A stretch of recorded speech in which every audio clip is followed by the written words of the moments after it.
क्या आपको लगता है कि आप इंग्लिश सीटर्स के बारे में सब कुछ जानते हैं? हैरान होने के लिए तैयार हो जाएं। इंग्लिश सीटर्स अपने खूबसूरत परों वाले कोट और इन गहरी मासूम आंखों के लिए जाने जाते हैं।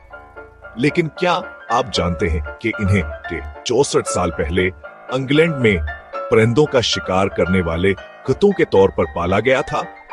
वो नरम मजाज, दोस्ताना और इंसानों और दूसरे जानवरों दोनों से दोस्ती करना बहुत पसंद करते हैं।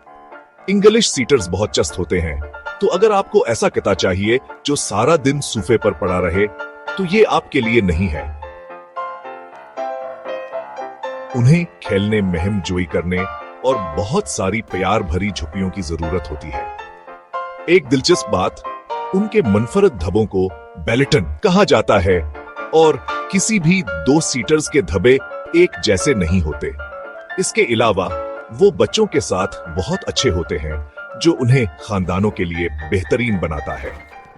तो क्या आप अपनी जिंदगी में एक इंग्लिश सीटर को खुश आमदीद कहने के लिए तैयार हैं?